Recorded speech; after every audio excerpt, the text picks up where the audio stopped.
있습니다. 자, 그러면 우리 5항부터 다시 읽겠습니다. 이적은 하나님의 사자의 권위를 강화시킨다. 강화시킨다.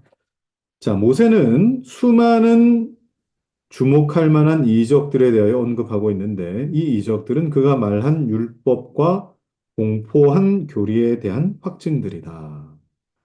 자, 지금 성경이 믿을 만한 것입니다에 대한 근거로 지금 칼빈이 뭘 제시하고 있습니까? 모세와 모세 주변에서 일어났던 수많은 기적들, 이적들, 그 내용들이 여기 이제 쭉 나오죠. 그 내용들이. 자, 그다음 그 밑에 모세가 이 사건을 온 회중 앞에서 공포하였는데 어떻게 그 사건을 목격한 자들을 속일 수 있었겠는가? 이게 뭐 만나 내리고 뭐 이런저런 기적들 말입니다. 물론 모세가 회중들 앞에 나타나서 그들의 불신, 완고함, 배은 망덕, 그 밖에 여러 가지 죄를 책망하면서 그들이 본 일도 없는 이적으로 직접 그들의 눈앞에서 자기 교리를 확신시켰다고 자랑할 수 있었을까? 어, 물론 뭐 모세 이외에도 다른 어떤 기적들과 이적들은 많이 있었습니다만 특별히 모든 뭐 이슬람이든 뭐 아니면 뭐 또 로마 가톨릭이든 너나 유대교든 뭐 너나 할 것 없이 다 인정하는 그 모세를 이렇게 먼저 들고 있죠. 자, 계속 모세 이야기입니다. 여기서 우리는 이 사실 역시 주목할 만한 가치가 있다. 즉, 이적에 대하여 모세가 말할 때마다 그것은 항상 조금이라도 무슨 기회만 보이면 온 회중을 선동하여 떠들썩하게 반항을 일으키게 할 수 있었던 그런 불유쾌한 상황과 연결되어 있었다는 것이다. 자, 모세가 기적을 일으킬 때마다 항상 이렇게 좀 삐딱하게 보는 사람들이 항상 있었다. 저 아까 위에 나오면은 이런 사람들이죠. 뭐 어디 있습니까? 여기 있죠. 이런 사람들, 고라, 다단, 아비람, 뭐 이런 사람들, 이런 사람들이 꼭 이렇게 나서고, 그리고 심지어 자기 형제인, 이 누굽니까? 자기 누이와 형인 아론과 이 미리암 미리암이 아니라 그 누굽니까? 미리암 맞습니까? 헷갈리네. 자, 그런 사람들도 이 하나님 앞, 이 세우신 종을 막 대적하고 이렇게 했는데, 자, 이 사실에서 명백해지는 것은 그들은 자신들의 경험을 통하여 충분히 확신하였기 때문에 그 이적을 인정하지 않을 수가 없게 되었다는 겁니다. 그래서 항상 하나님께서 이 어떤 이적을 통해서 모세가 전한 것, 그리고 모세가 받아서 써 내려왔던 그 율법에 관하여 분명히 신빙성 있는 것이다라고 증명해 보이셨다는 것. 자, 그렇기 때문에 여러분, 이 역사의 연장선에서 초대교회가 세워질 때에 복음이 증거될 때 사도들이 전한 그 복음을 신빙성 있게 만들기 위해서 하나님은 그들의 손을 통하여 기적이 일어나게끔도 하셨죠. 그런데 오늘날 사도들의 어떤 기적을 오늘날에도 이렇게 나타내 보여야 된다라고 그렇게 주장하고 뭐 신사도 운동 같은 이런 어떤 모습들 그런 것을 우리가 이 인정하지 않고 받아들이지 않는 이유가 뭡니까? 그 당시에는 사도들이 가르쳐야 할 복음과 그리고 또 복음의 해설서와 같았던 바울의 어떤 교리 서신들, 그다음에 뭐 여러 목회 서신들 이런 서신들이 다 완성되기 전이었기 때문에 하나님께서 그들의 권위와 그리고 그들을 통하여 세워지는 사도와 선지자의 터 위에 세워질 교회를 위해서 하나님은 그들에게 이적이라든지 기적이라든지 또 말로 표현할 수 없는 어떤 특별한 어떤 이 일들을 나타내 보이기도 하셨어요. 그런데 오늘날에도 그런 일이 있어야 된다. 물론 오늘날에도 성령의 은사는 멈춰지지 않습니다만 사도들이 행한 똑같은 일들이 오늘날에도 있어야 된다라고 그렇게 말하는 것은 그것은 성경을 어떤 성경의 권위를 어느 정도 생각하는지에 대해 좀 물어봐야 될 질문들인 거예요. 이건 성경하고 관련되어 있는 거예요. 그건 뭐 이적은 이적대로 성경은 성경대로 이게 아니라 반드시 같이 가야 된다. 자, 7항 보시죠. 더욱이 족장 야곱을 통하여 유다 지파에 최우위를 부여하게 한 것이 예언의 영으로 말미암은 것이라는 것을 누가 부정할 수 있겠는가? 그 결과가 입증하는 대로 그 사실 자체를 생각해 본다면 아주 분명하게 될 것이다. 이게 무슨 말입니까? 아, 야곱이 예언한 그대로 어, 400년 지난 이후에 이렇게 되기 시작했다. 그리고 모세 이후에 다윗이 왔고 그게 예언한 그대로 나타나게 됐다. 뭐 이런 이야기를 지금 칼빈이 하고 있는 것이죠. 자, 파랑. 자, 이사야의 케이스도 지금 말하고 있는 거예요. 이사야 시대 유다 왕국은 평화로웠고 심지어는 그들이 갈대아 사람의 동맹국이라 하여 스스로 안전하다고까지 생각하고 있을지라도 이사야는 그 도시가 파괴될 것이며, 그죠? 이사야 이렇게 예언을 했었습니다.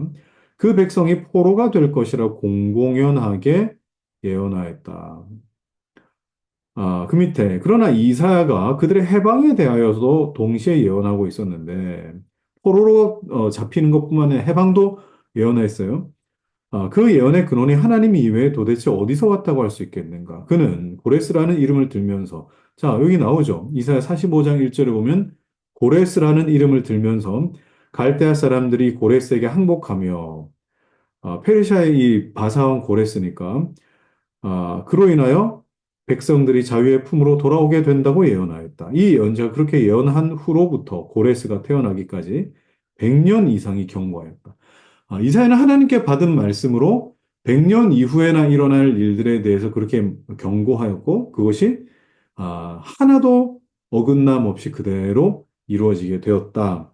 이를 통하여 성경은 그들이 기록한 하나님의 말씀은 믿을 만한 것이다. 자, 그 다음에 구항을 보면 율법의 전승. 율법이라는 것이 그러니까 구약 성경 뭐 전체를 의미할 수도 있습니다. 모세와 선지자. 구약 성경 전체가 어떻게 보면 이 오랜 기간 동안 이 기록되고 전승되고 또 기록으로 남기고 하는 그 여러 과정을 통해서 이게 아, 소실되지 않고 그대로 이렇게 이어져 왔다는 것. 이것은 하나님의 은혜가 아니면은 어떻게 이게 가능하겠는가? 그거 지금 말하고 있는 거예요. 자, 모세나 선지자들의 이름이 붙여진 채 읽히고 있는 책들이 구약 성경이죠. 실제로 그들에 의해 기록되었다는 것을 누가 우리에게 보증할 수 있겠는가 묻고 있는 것이다. 자, 이걸 누가 증명하겠느냐? 성경의 기록자가, 그죠? 심지어는 모세가 실제 인물이었던가 감히 묻는 자들도 있다. 자, 그 밑에 모세 율법은 인간의 노력에 의해서보다도 오히려 하나님의 섭리에 의해 놀랍도록 보존되었다. 자, 보십시오. 모세 율법, 그리고, 어, 선지자들은 어떤 역할을 했죠? 선지자들은 율법에 대한 해석이죠. 선지자들은 해석자거든요. 그래서, 구약 성경을, 어, 모세와 선지자, 이렇게 요약을 해도 충분합니다. 율법과 선지자, 뭐, 모세와 선지자. 자, 율법이 인간의 노력에 의한 것이 아니라 하나님의 섭리에 의해 놀랍도록 보존되었다.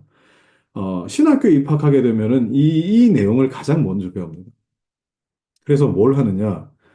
한 반에 뭐 한 50명 정도 신학생들이 앉아 있는데 수업 시간에 제일 처음에 저기 제일 그 첫 번째 1번 자리에 있는 학생에게 교수님이 이렇게 쪽지를 이렇게 건네줘요.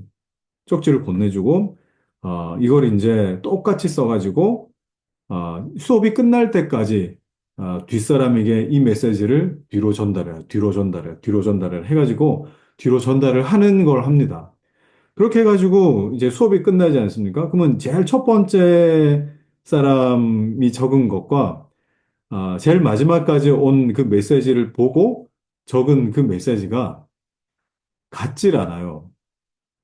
띄어쓰기가 잘못됐다거나 아니면 뭐 이런 기호들 있지 않습니까? 부호들, 쉼표나 마침표 이런 것들이 정확하게 찍혀져 있지 않다거나 뭐 이런 것들.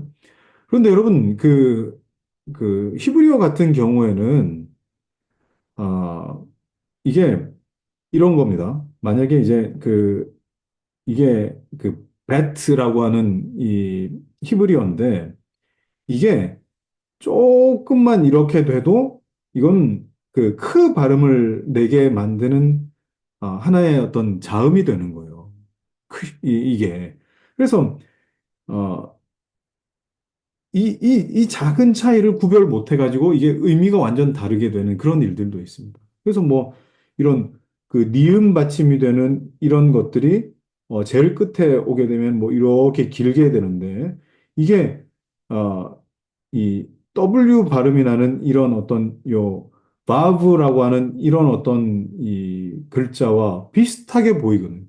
길이 조금 차이 때문에 이게 전혀 다른 의미가 되는데 그럼 여러분 생각해 보십시오. 히브리 말이 얼마나 뭐 만약에 이렇게 봅시다.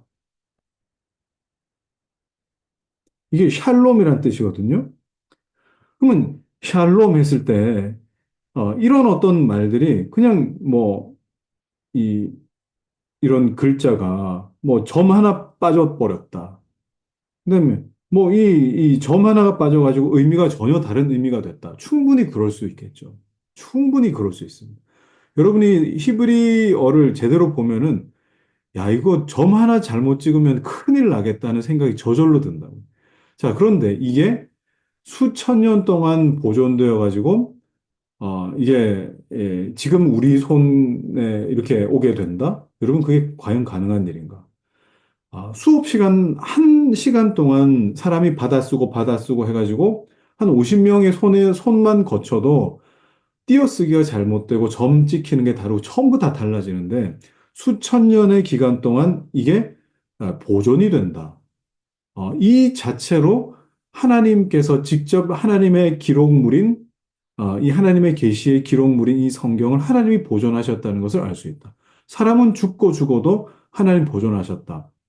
이런 거를 저는 이 수업 시간에 그걸 적어 보면서 실제로 다르다는 것 때문에 거기 50명 앉아 있는 신학생들이 다 깜짝 놀랐습니다.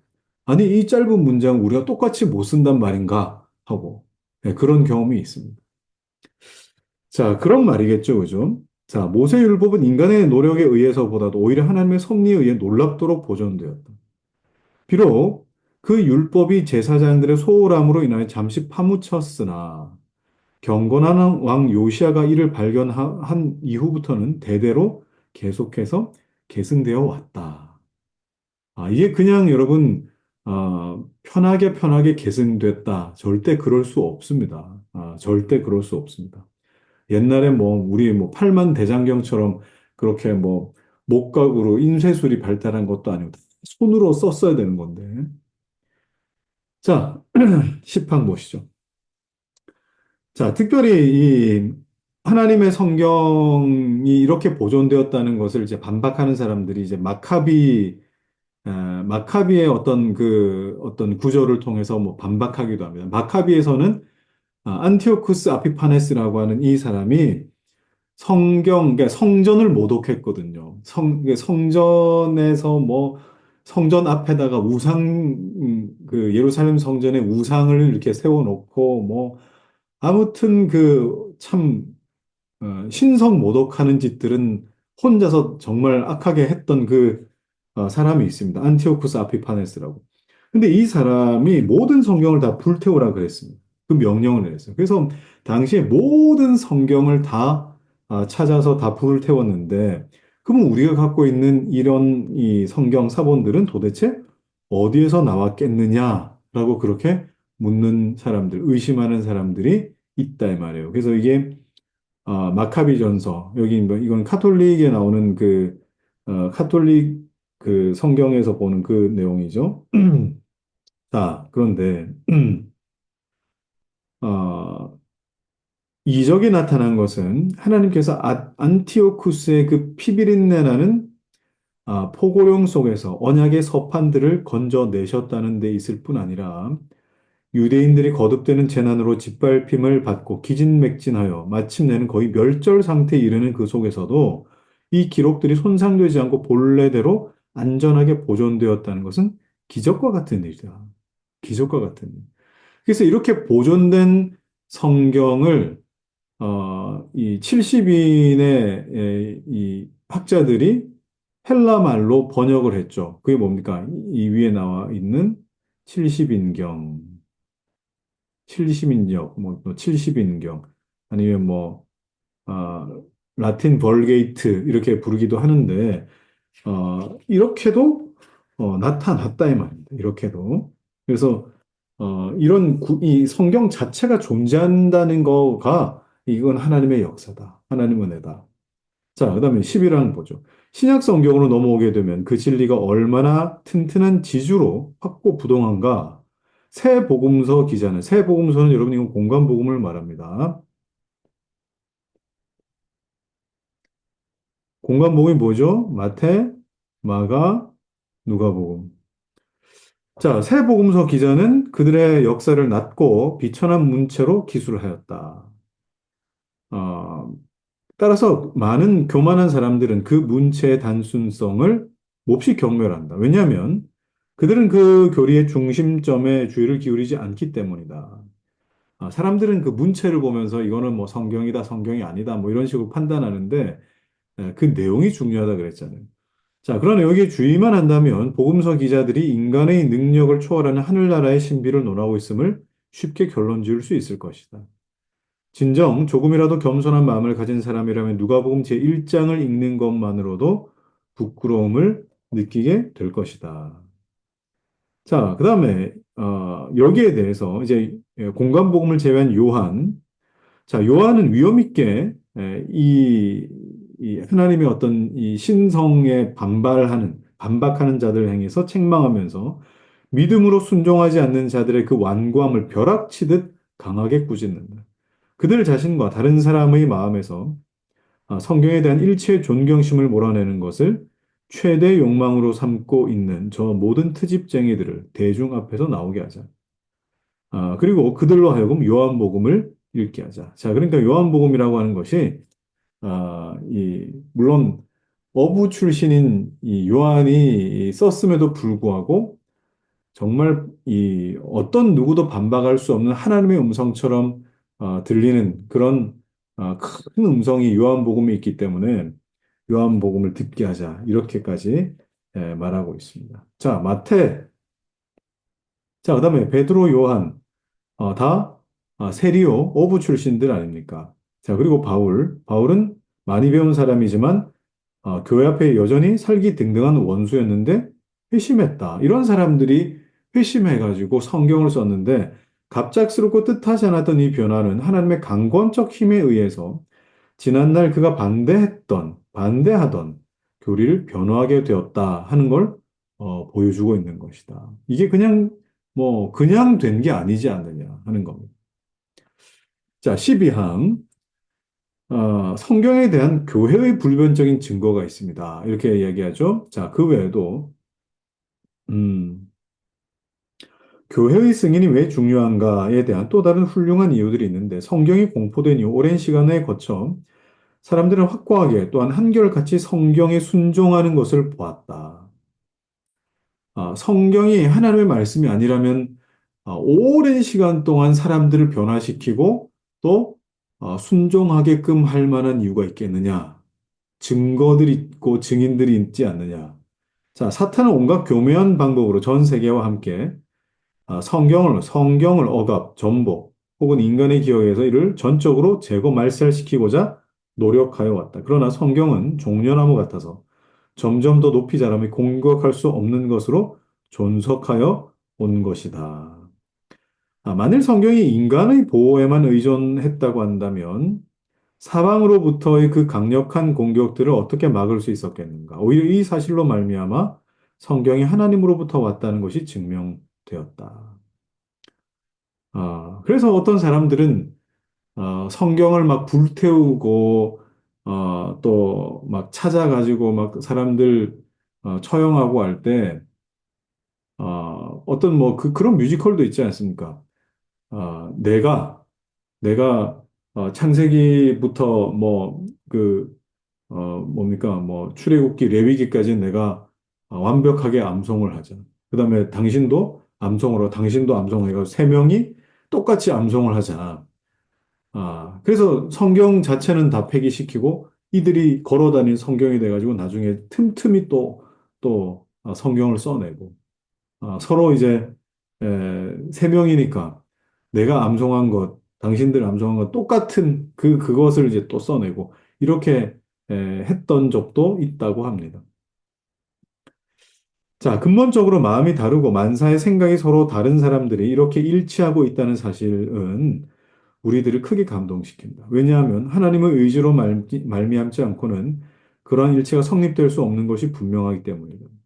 더욱이 이렇게 일치한 사람들의 경건을 고려할 때 적지 않은 중요성이 이에 더해진다. 자, 이런 사람들이 하나님 앞에 경건하게 사라지더라라고 하는 게 그 증거라는 거예요. 물론 그것은 모든 사람에 대하여서 말하는 것이 아니라 하나님께서 등불로 삼아 빛을 발하게 하신 사람들의 경건을 말하는 것이다. 자, 여러분 이게 뭘 뜻하겠습니까?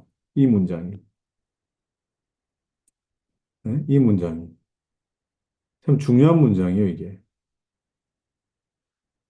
성경에 대한 교회의 그 불변적인 증거가 성령의 역사로 나타난다는 거죠. 성령의 역사로. 그죠? 성령의 역사로.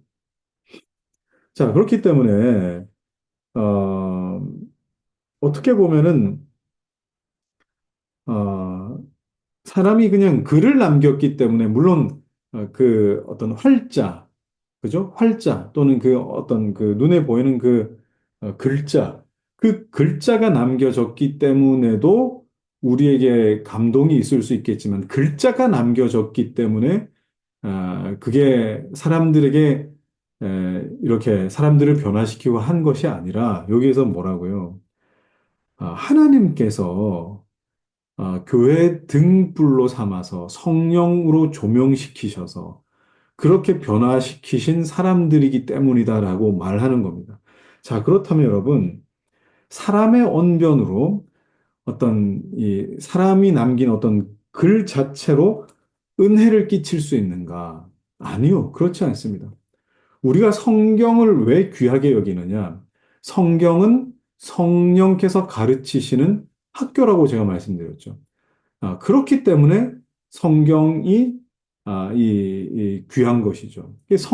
성령을 제외하고 성령의 조명 없이 성경에 나오는 글자 자체가 너무 중요한 겁니다. 우리는 그렇게 여기지 않습니다. 그것이 무오하고 그것이 전혀 다른 것에 오염되지 않고 지켜질 수 있었던 그 이유와 그리고 또 그 근거가 성령 하나님이시고 그렇게 지켜지고 남겨진 그 활자를 성령 하나님이 역사하시고 조명하셔서 그것이 우리에게 의미 되도록 하신다라. 자, 그러면 여러분, 물론 저는 설교를 잘하는 사람이 아닙니다.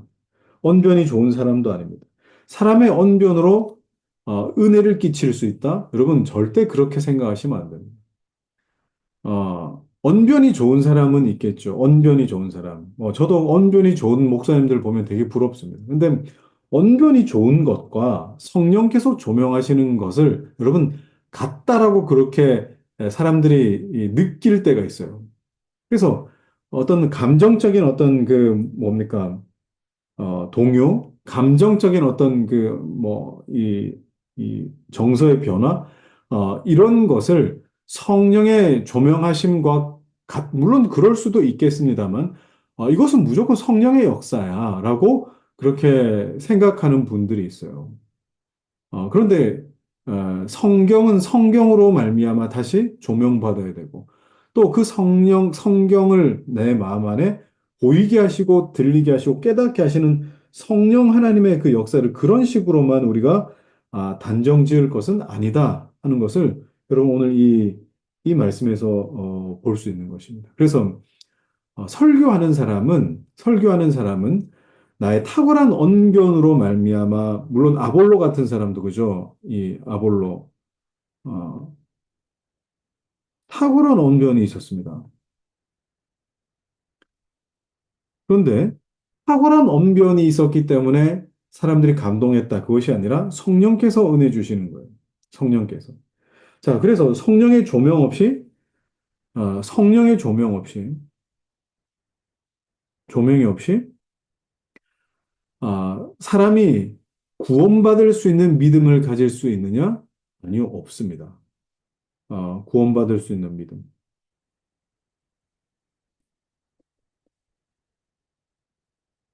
자, 여러분 이걸 꼭 기억하셔야 돼요. 이건 탁월한 언변으로 말미암은 것이 아니라 성령의 조명함이 있어야 된다. 네, 그걸 여러분이 꼭 기억하시고 여러분이 말씀을 들으실 때도 그리고 또 순모임을 하시거나 누군가를 권면하고 가르치실 때도 성령의 조명하심을 가지고 성령의 조명하심이 있기를 소망하면서 그렇게 나타나는 것이지 내가 어떻게 해보겠다. 우리 이 7장 마지막 부분도 우리 했었지 않습니까? 7장 마지막 부분에 제가 뭐라고 말씀드렸죠? 모든 사람에게 성경을 이해시키려고 하지 말아라. 왜 그렇습니까? 계시라고 하는 것은 계시라고 하는 것은 하나님의 말씀을 알고자 하는 자들에게 열리는 것이고 이것을 의심하고 비판하고 또 믿지 않고자 하는 자에게는 영원히 닫히는 것. 그죠? 이걸 뭐라고 그랬습니까? 아포 칼립시스. 네, 아포칼립시스. 이렇게 불러요. 이 계시라고 하지 않습니까? 누군가에게는 열리지만 누군가에는 닫힌다. 그러니까 이거를 내가 내 언변의 어떤 탁월함을 가지고 논리적으로, 이성적으로, 그렇게, 설득하려고는 하지 마셔야 된다. 이 성령께서 조명하셔야 된다. 자, 자, 이후에 이제 나머지 보면은 이제 그 순교자의 피가 증거가 된다. 이 성경의 이 신빙성이 사람들이 그렇게 죽어가기까지 하면서도 그 교리를 지키려 했다. 이 이야기가 이제 나오는 겁니다. 그렇게 많은 성도들의 피로 확증되고 증언된 교리를 우리는 어떠한 확신을 가지고 받아들여야 할까? 순교자들은 일단 그 교리를 받아들이면 용감, 대담, 무쌍하게, 심지어 열정을 가지고 죽음을 당하는 것까지도 주저하지 않았다. 자, 마지막. 그러므로 성경의 확실성이 성령의 내적 확신 위에 세워질 때만. 자, 제가 아까 드린 말씀이 바로 이 말씀이에요. 성경의 확실함은 내 언변이 아니라 뭐라고요? 성령의 내적 확신 위에 세워질 때만 비로소 성경은 하나님의 구원하는 지식을 궁극적으로 일으킬 수 있게 된다. 그래서 제가 아까 드린 말씀이 이 부분이죠. 성령의 조명이 없으면 구원받을 만한 믿음 가질 수가 없다고. 아무리 탁월한 언변가라도. 자, 실로 성경을 확증하려는 인간적인 증거는 그 주요하고 우선적인 증거에 대하여 부차적인 보호자 역할만 한다면 결코 무익하지 않을 것이다. 그냥 사람이 할 수 있는 정도는 거들 뿐. 왼손은 거들 뿐. 그죠? 왼손은 거들 뿐. 자, 그러니까 그 정도 역할만 하는 것이다. 그러나 불신자에게 성경이 하나님 말씀이라고 증거하려는 자들은 매우 어리석은 일을 하고 있는 것이다. 왜냐하면 믿음이 아니고서는 이를 알지 못하기 때문이다. 그렇습니다. 여러분, 믿음이 아니면 성경이 하나님 말씀이라고 백날 설명하고 뭐 논증하고 변론하고 변증해봐야 안 먹혀 들어갑니다. 절대. 그러므로 어거스틴이 뭐라고 했습니까? 사람이 그렇게 큰 문제를 이해하기 위해서는 경건과 마음의 평안이 선행되어야 한다. 간단하게 말하면 뭡니까? 성령이 하셔야 된다. 성령의 조명이죠. 자, 네. 그래서 여러분, 성경이 하나님 말씀이라고, 어, 증거라고 뭐 했지만, 여기는 뭐, 여러분, 뭐, 설득이라고 할 수도 있을 것 같습니다. 앞서 우리 7장에서도 본 것처럼, 설득, 설득하려고 하지 마십시오. 성경은 설득시키는 책이 아닙니다. 기억하시기 바랍니다. 자, 이제 9장 봅시다. 9장은 직통계시에 관한 말씀이에요. 직통계시. 자, 직통계시하면 여러분 뭐가 떠오르시죠? 은사주의자들. 아직도 이런 사람들이 있어요. 은사주의자의 직통 계시. 자, 여러분, 이거 여러분 어떻게 생각하십니까? 자, 기도하는데, 하나님께서 이런 말씀 주셨습니다. 오늘, 오늘 수요일인데, 내일 아침 새벽 5시에 일어나서 하나님 앞에 꿇어 엎드려 기도하는 사람에게 하나님, 그 마음에, 어떤 특별한 마음을 주실 것입니다. 그러면 뭐, 사람들이 그 아침에 그냥 자는 사람이 어디 있겠어요? 하나님의 그 특별한 마음을 얻기 위해서 새벽 5시에 알람 맞춰놓고 거기에 하나님의 음성을 들으려고 그렇게 할 거 아닙니까? 자, 그러면 여러분, 은사주의자들의 이 직통 계시, 하나님께서 지금 나에게 말씀하고 계시는데, 어, 하나님께서 지금 나에게 말씀하고 계시는데, 여러분, 이 표현을 굉장히 주의하셔야 돼요. 이 표현을. 우리가 이 지지난 시간 계속 어떤 거 봤습니까?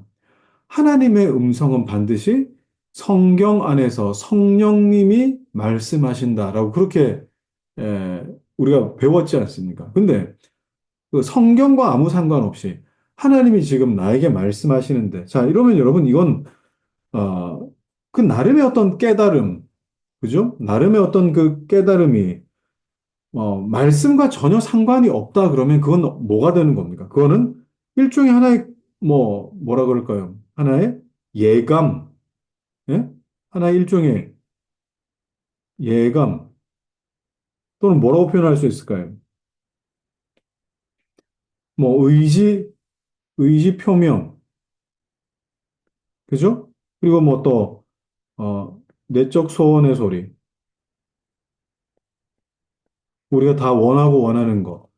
뭐 이런 종류를 가지고 하나님이 지금 나에게 말씀하시는데 이런 식으로 이 해서는 여러분 이 굉장히 위험하다 이 말입니다. 그런데 그런 사람들이 당시 성경을 가볍게 여기는 사람들 가운데에 칼빈이 살았던 시대에도 있었다 이 말이에요. 있었어요. 자, 굉장히 재미있겠죠. 한번 읽어봅시다. 자, 더욱이 성경을 떠나서도 하나님께로 갈 수 있다는 어떤 길이 달리 있다 생각하는 사람들이 있는데, 자, 이 말이죠. 성경 없이도 하나님께 갈 수 있다. 하나님이 나에게 말씀하신다. 이런 거.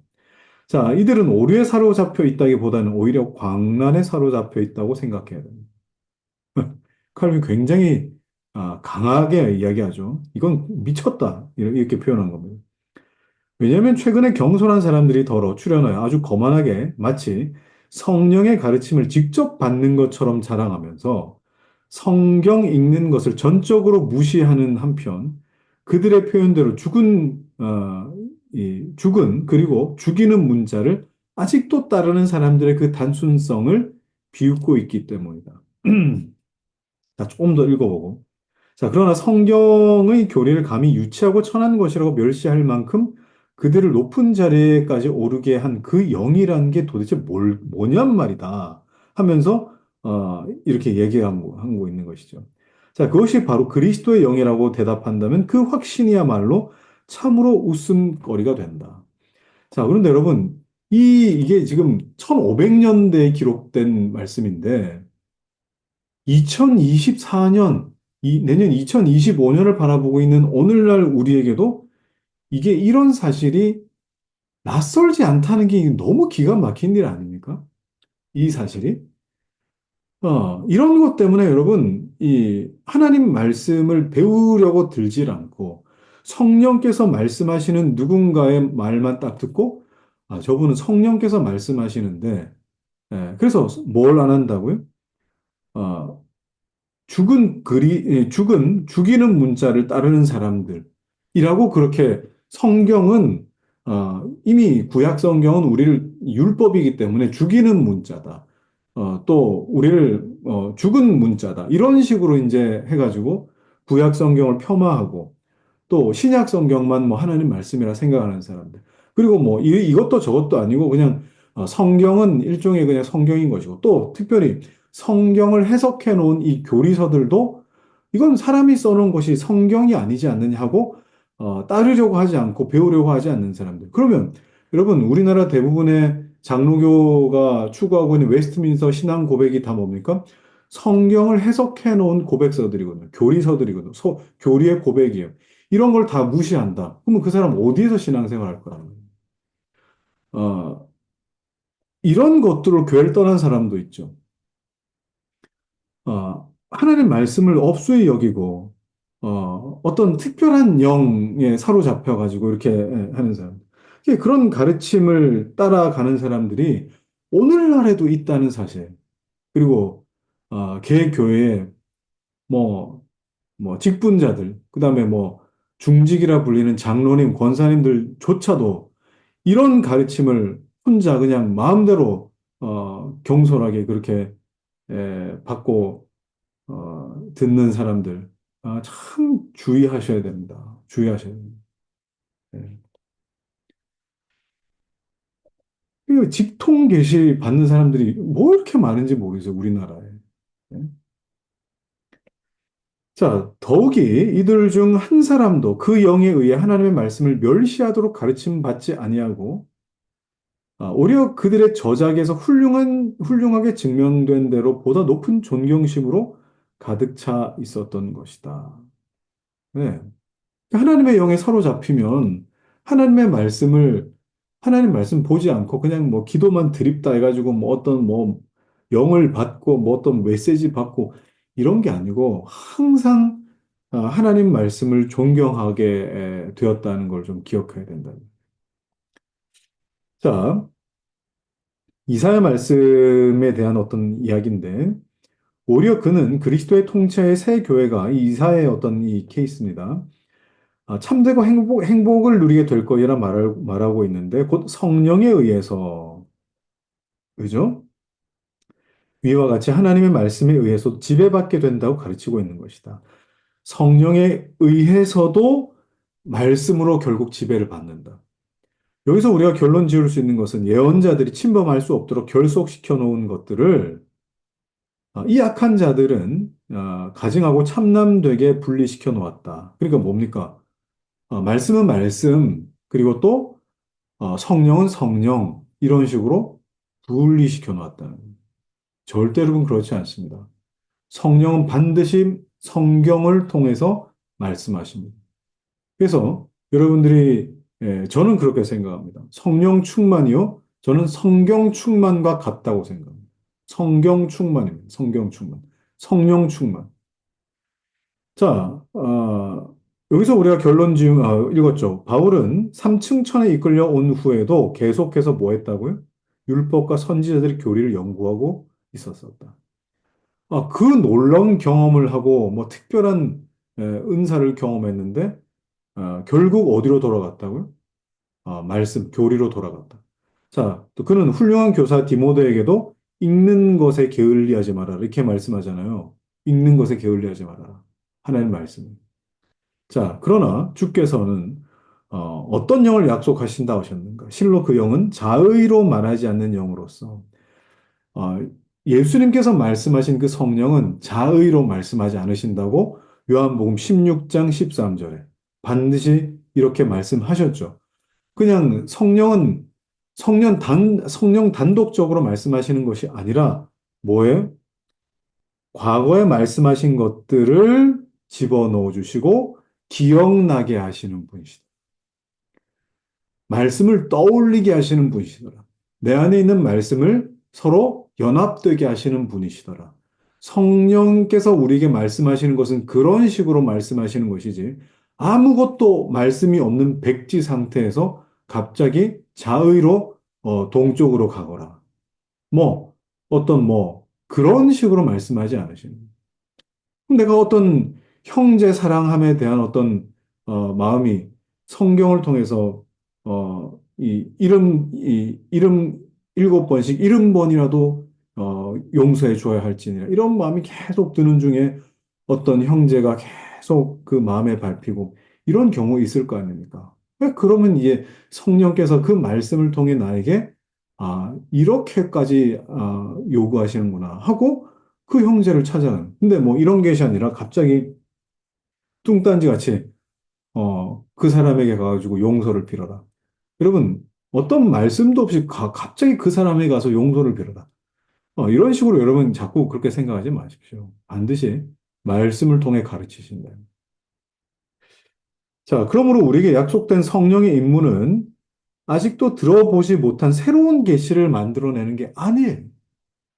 어떤 새로운 교리 자체를 날조하여 이미 받은 복음 교리에서 우리를 떠나게 하는 것이 아니라 다만 복음이 말하는 바로 그 교리를 우리의 마음에 앉혀주는 데 있다. 여러분, 정말 중요한 이 말씀들입니다.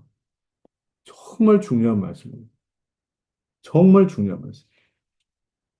자, 그래서 이 교리라고 하는 것은 물론 사람의 글입니다. 그런데 여러분이 교리를 업수히 여기지 마셔야 될 것은 바울이 쓴 로마서, 그다음에 갈라디아서, 그죠? 그다음에 뭐 있습니까? 뭐 이런 등등의 서신들이 다 뭐에 해당되죠? 교리서예요. 교리서신이에요. 교리서신이라고. 교리서신이라는 게 뭡니까? 복음에 대한 해석. 복음에 대한 해석이. 예수 그리스도의 복음에 대한 해석이 교리서신. 자, 그러면 사복음서가 있고, 그 다음에 교리서신들이 뒤에 나와 있는 거예요. 그러면 우리도 마찬가지겠죠? 66권 하나님 말씀이 있어요. 너무 좋아요. 하나님 말씀 보십시오.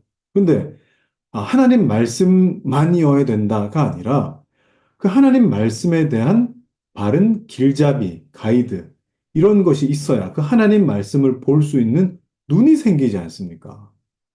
근데 성도들은 나는 왜 하나님 말씀을 봐도 감동이 없습니까? 이런 마음만 있지 교리를 공부하고자 하는 마음이 없어요. 예.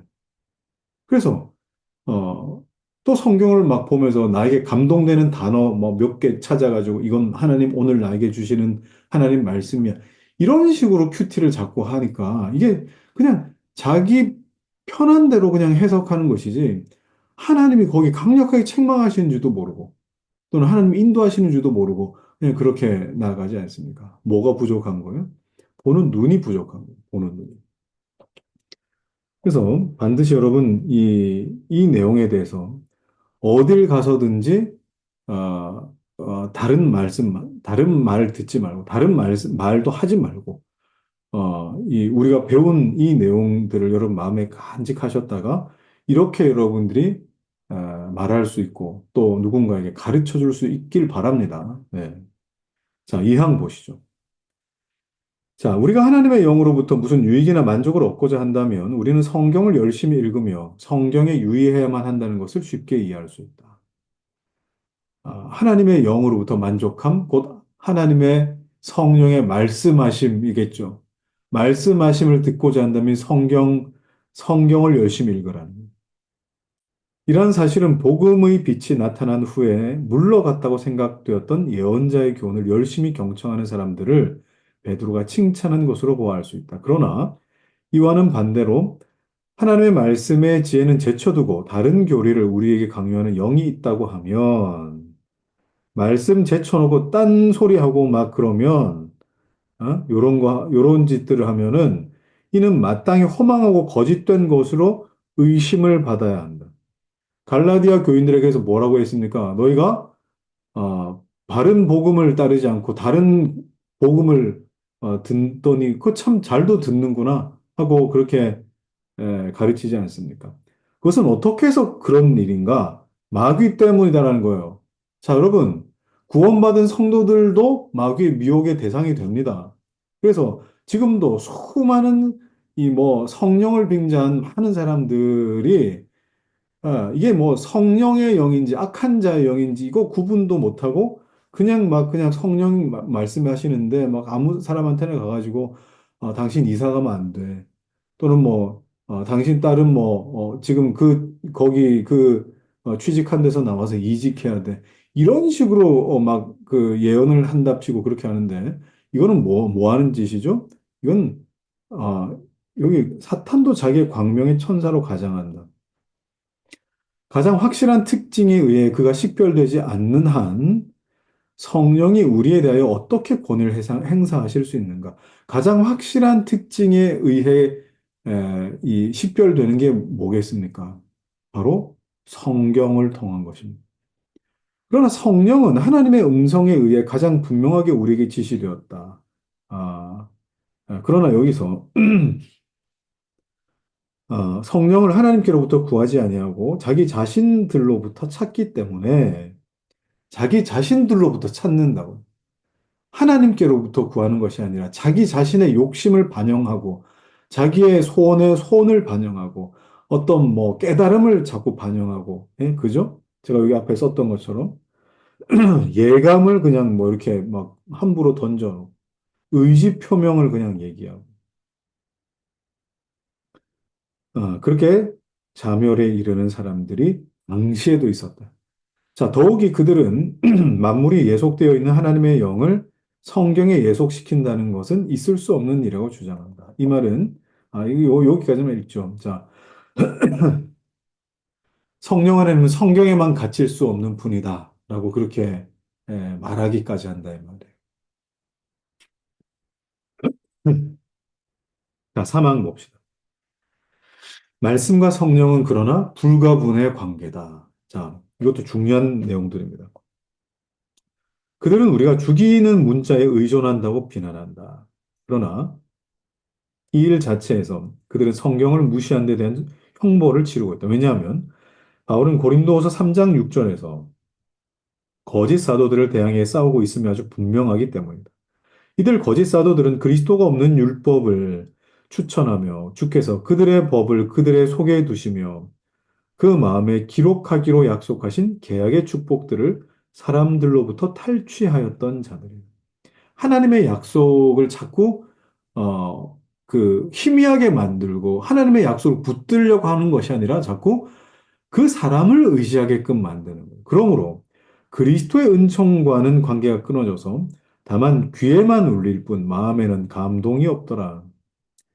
아, 그런 문자는 죽은 글이며 따라서 주의 율법은 그것을 읽는 독자들을 죽이는 것이다. 그러나 그 문자가 성령으로 말미암아 우리의 마음에 효과적으로 새겨지며 그리스도를 제시하기만 한다면 이게 뭐가 되는 겁니까?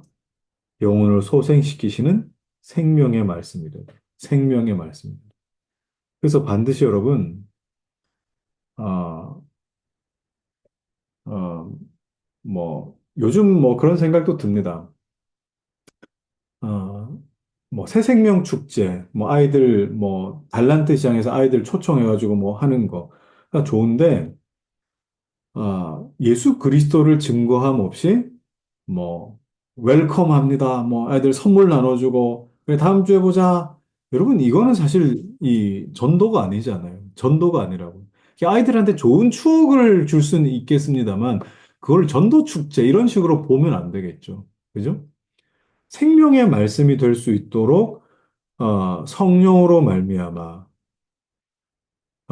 그리스도를 제시하는 것. 이것이 전도요. 그들의 영혼의 생명이 될 수 있다. 더욱이 사도는 같은 곳에 자기 설교를 영의 직분이라고 했는데, 자, 이 말의 의미는 성령께서 성령께서는 성경에서 보여주신 자신의 진리와 아주 굳게 결속하여 계심으로 자신이 쓴 자기의 계시이기 때문에 말씀이 당연한 존경과 위엄을 받을 때 비로소 성령이 자신의 에, 권능을 발하신다는 것이다. 그렇죠. 당연한 것입니다. 이것은 말씀 자체가 성령의 증거로 말미암아 확증되지 않는 한 우리에 대해 큰 확실성을 가지지 못한다고 주장한 그 글자 그 자체보다 글자가 성령의 조명하심이 있기 때문에 우리에게 의미가 된다는 것. 자, 주님께서는 일종의 상호 결속 관계를 통하여 말씀의 확실성,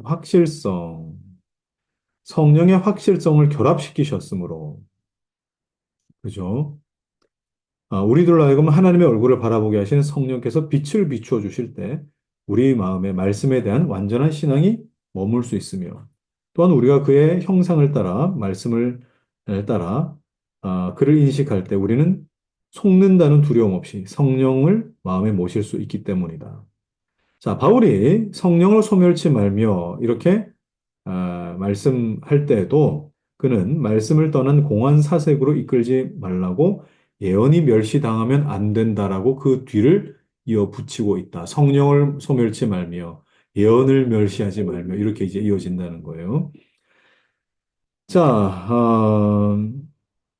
말씀의 결별을 고하면서도 대담하게 자신들의 마음에 일어나는 몽상들을 아무 것이나 붙잡는 것, 막 마음에 생각나는 거, 그럼 막 아무렇게나 해서 이게 탁월한 조명이다라고 생각하는 자들이 바로 저들 아닌가. 그러나 하나님의 자녀들에게는 이와 다른 절제가 있다.